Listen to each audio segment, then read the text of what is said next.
ended up getting a boost. So it's Amon-Ra St. Brown, over 60 yards receiving, David Montgomery, anytime touchdown, and Detroit plus 7.5. A little hook there, plus 680.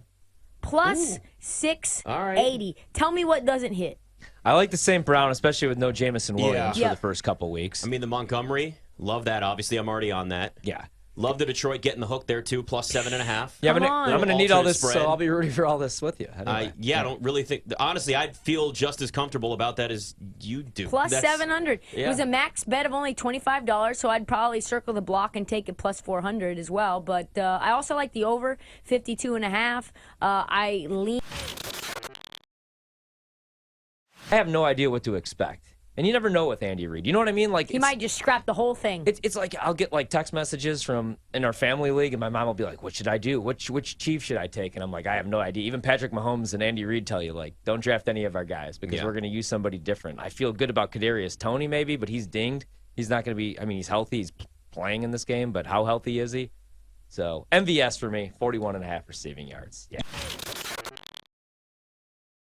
Chris Jones' absence is actually an even bigger deal than Travis Kelce. Because as long as you have Patrick Mahomes under center, he's going to find ways to get other guys involved. But, like, if you look, right, you talk about how the Lions are going to run the ball at least some point, right? Mm-hmm. With that backfield that's even more talented than last year. They were 11th in rushing last year. You had Gibbs, you had Montgomery.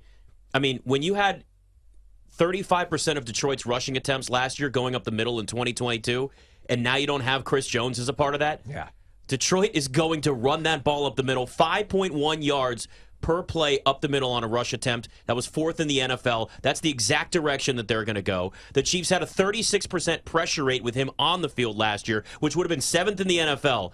Just 32% when he was off, which would have been 21st in the NFL. So there's going to be less pressure on Jared Goff, who is, when he's got a clean pocket, it's 8.5 yards per pass attempt. When he's facing pressure, 4.3. So they're going to be able to run the ball better. You're going to have Jared Goff getting more of an opportunity to throw the football in a potent offense that we already saw last year. Chris Jones being out of this game is a massive loss. And what's going to happen if this looks...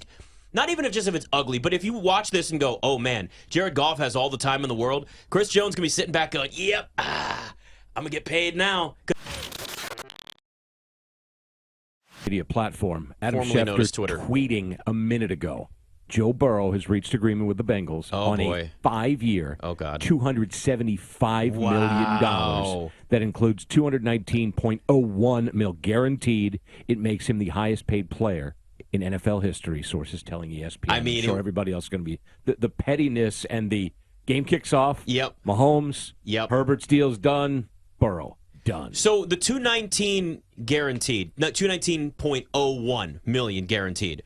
What was the previous number? Because obviously it's always, let's make you was that literally all he needed to be the next highest paid? Because I'm trying to think of what the last guaranteed was. Because was that Justin Herbert? Let's look up. Yeah, let's look up what that is. Spot Track has crashed, by the way. Of course. Well, I know it was Herbert was the last. 50 passing yards.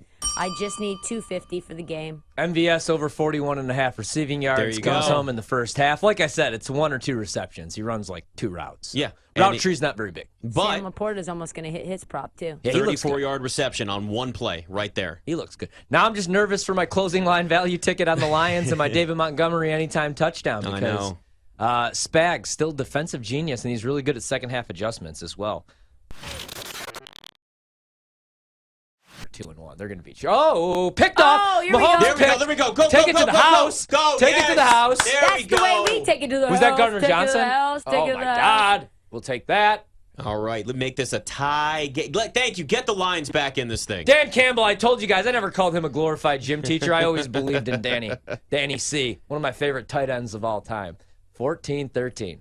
So that's, I got to see this again. Does Mahomes throw it behind him, or I know it goes off his hands, so let's see here. So, okay, that was Branch on the pick. Intended target is, that's not Kadarius Toney. Uh-oh. Scott, don't you have Kadarius Toney? He's in the doghouse now. He might be going back in the Andy Reid doghouse. Lions and we start 1-4 with all that talent, I can Dan Campbell and I offer Ben Johnson the interim role and then the head coaching role. And then we move on. No, I'm serious. You can't fire Dan Campbell that quick. They love him too much there. The players love him. Well, they haven't won the division since '93. So maybe they should put me in there. Martha, whatever. The Ford family. I don't want them to ever take this thing away from me, man. Awesome. Ford Field's one of the best NFL stadiums. You love Detroit. I do. I'm just going to sit back and be quiet. I'm trying to be. They've got great pizza and barbecue. I'll tell you that. They do. You know, Detroit pizza. The food was good. The sports are some of the best I've ever seen in a sports city. Like for low key, it's not even a joke. Like the Lions are very, very fun. You go to Michigan State. That's a hoot. You end up going to go see the Detroit Pistons play against the Warriors. E40's up in that mug. What else? It was just